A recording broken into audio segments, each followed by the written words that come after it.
Ega kati manifesto erietya kyekipya Kyagulanyi kyajja nakyo.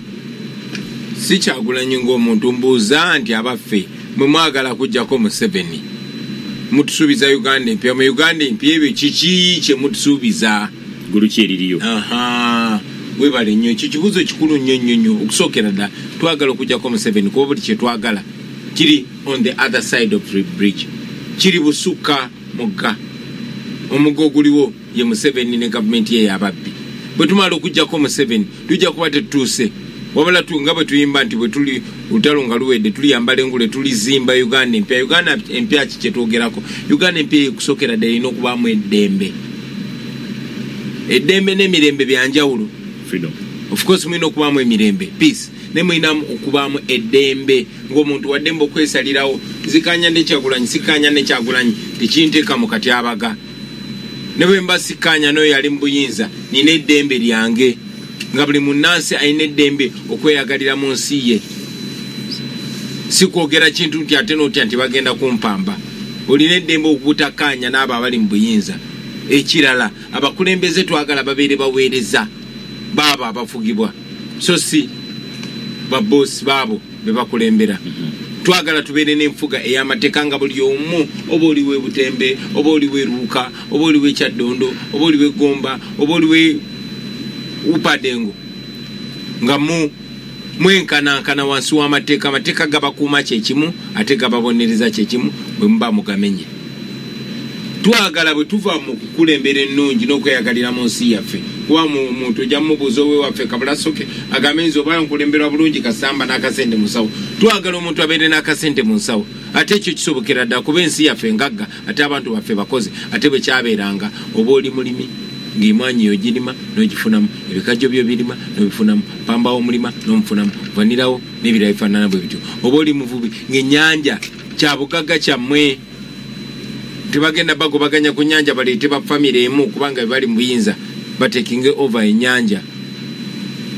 Twagala ebyenzijanjaba nga byeyagaza, tukome okukungubagira nga bakazi baffe n'abaana baffe abatokomoka mu malwaliro gaffe agafuka obuttiro. Ebyo ebintu byonna byateesebwako dda bakagezi munnyo. Amawanga agafaayo ku bakulembeze baabwe nga Kenya ne Rwanda bo ne bakyusaamu. Kyova olaba abagagga bewaffe bapolitician bewaffe obulwala bamutwala Kenya oba amawanga amalala ago. Twagatereza ebyenzijanjaba byaffe, obujjanjabi buddewo ate nga bwabwereere kubanga kisoboka. Twaga kutuzeewo ebyenjigiriza ng'oggyeko bonna basome wa primary, twalina bonna basome wa university. Nze kwe nasomera ng'ekineeyimirira mutwe gwange. Ne kati omwana ne bw'aba mugezi atya tasobola kugenda n'asoma ku university obwereere ng'akola arts nti bakuŋŋaanya ssente. Naye Makerere University bw'obabuuza bagamba bakola billion 10 mu mwaka ku bayizi aba private. Billion 10, that is only 10% ku budget ya PDM eyo Museveni gy'atambula ng'akola ebintu eby'ekisirusiru bitagasiza ggwanga. Jako 10% giteeke Makerere basomere nga bwerere. In fact kwata 50% ku PDM giteeke mu universities. Saga kuddamu kulya university esasuza mwana. Abazadde mbonebone musasule mu primary, musombonebone musasule mu secondary. Bw'otuuka mu university omwana bw'aba mugezi government ejja muweererezo sente weeziri osaze half ya PDM, half enda agiteeke mu byenzijanjaba. Saga kuddamu kulya mukazi asasudde ng'agenza okuzaala mb'osasudde okuzaalira eggwanga omwana. Oli mukuzaala president w'enkya mbw'ate osasule, oli mukuzaala minisita w'enkya mbw'ate osasule. Ebyo tebirina kubeerawo. Ebyo ebintu biri simple nnyo. Batrawole bye bakola, abaamini bye baakola, very simple. Naye Museveni akozesa billion 3 ku ssente zaffe azikozesa kyo yonna mukadde nga waliwo n'ennaku eziyitawo nga yeebase bwebase kola olunaku ti omusajja temutawanya ayinza omumenyeka n'asula nga yeebase naye nga ssente z'ensi zigenze. So ebyo birina okukyuka, ebintu bwe bityo birina okukyuka radically. So ebyenzijanjaba n'ebyenjigiriza biri ku mutima gwaffe birina okutereera. Lwaki ebyenfuna by'ensi biri wansi nnyo? Lwaki figa zibeera waggulu naye abantu bo nga banaku? Lwaki ebyobulimi babiwamba biri mu mikono gy'abantu batono nga n'abasinga bagwira? Lwaki ebikajjo biri mu mikono gy'abayindi abasooka tebasaanidde? Lwaki emmwanyi ng'ekitundu ekisinga okulima emmwanyi ate si ye wali gye zisuubirwa ne bazitwala ntungamo? Kikyotegeeza Emmwanyi bazivuge kilomita bimeka okuva Embale zivuge ziyite Kampala zigende Ntungamo ate ziveeyo zidde Kenya. What kind of nonsense is that? So njagala okubulira nti ebintu bino biri simple era tugenda bitereeza enteekateeka weeri. Ensi yaffe ngaganyo, infrastructure yaffe nfu, amakubo mafu, tetulina train. Kenya ekulakulana ffe tudda amabega ate nga ssente bwe ziri. Tubbibwako Uganda esolooza trillioni 3 n'ekimu kyakusatu ku ssente esoloozebwa mu musolo sibbibwa bubbibwa trillioni 10. Lwaki tokwata abo abasajja ababba ssente ezo nga tumamanyi?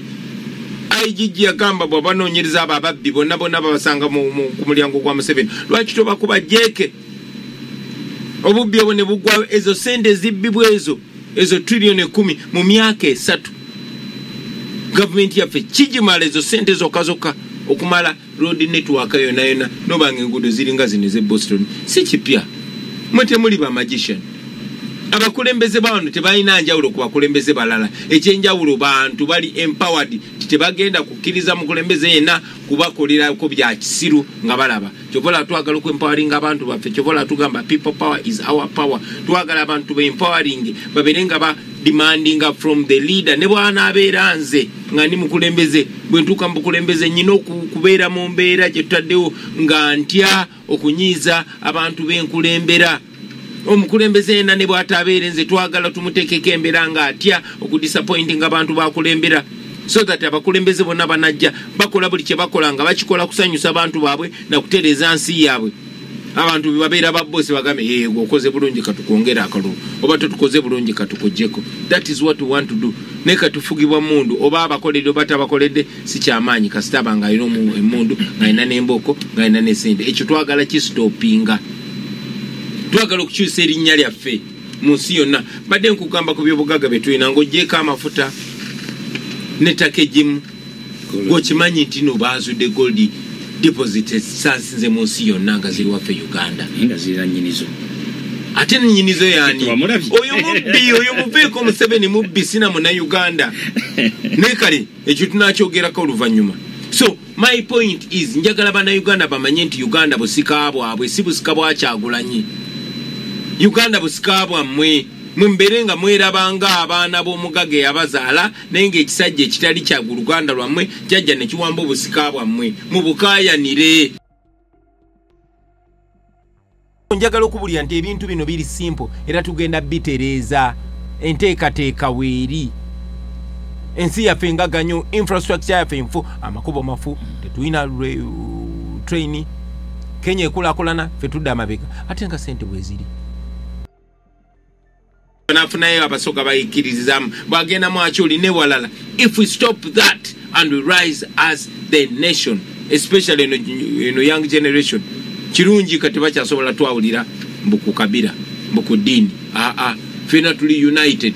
Fete tukyalina kabira tetukyalina dini. Kabira yaffe yakubeera banna Uganda. Kabira yaffe bye bitugatte ebituluma ne betwagala okutuukako ng'eggwanga ate nga tugenda bituukako. Kubuliridde wano mujja komawo Uganda nga yakyuka nga Museveni yavaako dda nga banna Uganda be bali in charge of Uganda.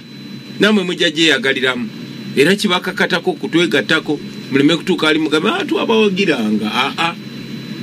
Mutwegatteko tulwanire wamu tutereze ensi yaffe tusobole gyegaliramu.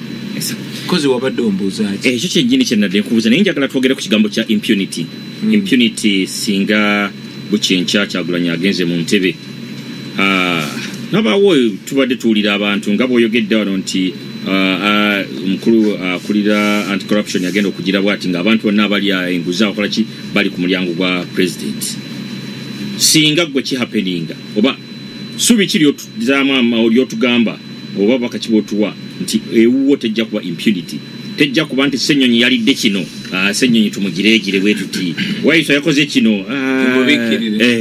Well, okusookera ddala nze saagala nnyo okusuubiza nga nze omuntu. Kuba bino ebintu byonjogera Museveni yabyogerako ng'ali myaka gyange. Ate yalinga asibye n'ettaayi.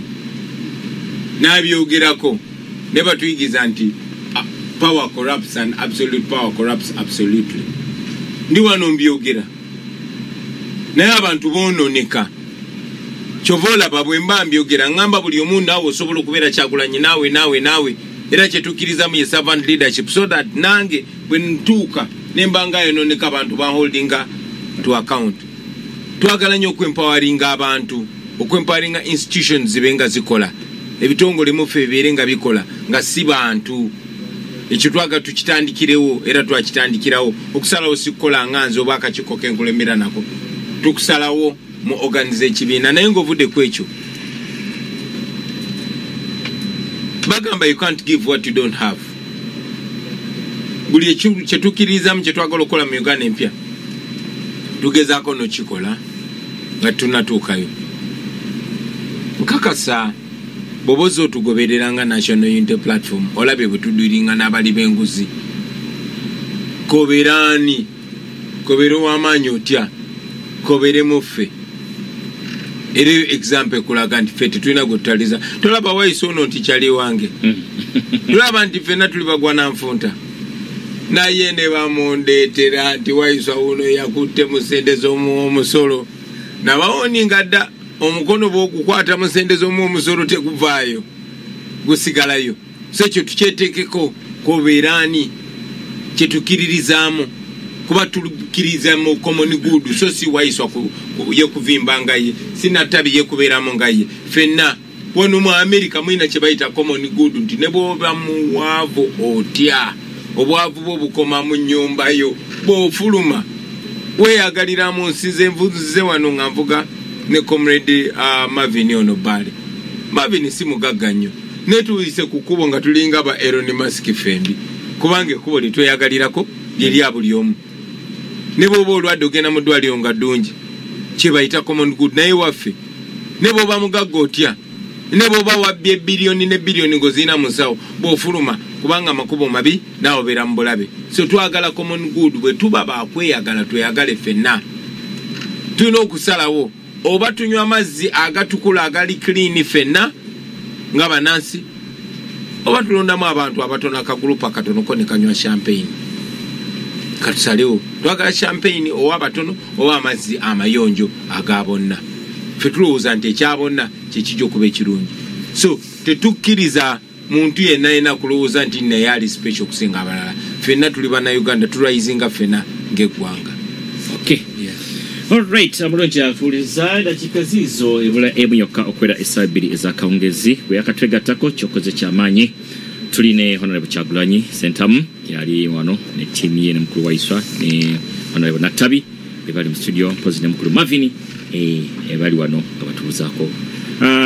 President wanyisewa mukulu Sebuufu kulira ndoza akakiiko akasunsula abagenda okukwata bendera ya NUP ndoze ebintu abitambuza malidadi report ozifuna gwe bakwenda osinga dda kiki ekigenda maaso as of now. Any updates on that in general? Akakiiko kaffe kali independent. Akakiiko kaffe ak'ebyokulonda kali independent era tulinze batuwe alipoota era kyekanaatulungamya kyetujja okutambula nakyo.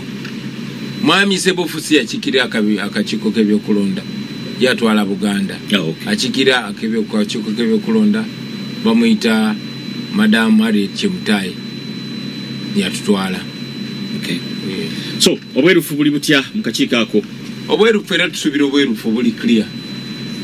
Mukyala Chemutai yatusuubiza obutaba na kyekubira. Twesiga akakiiko kaffe era tulindiridde tukatulungamye. Pozi nikyo kuba nti nze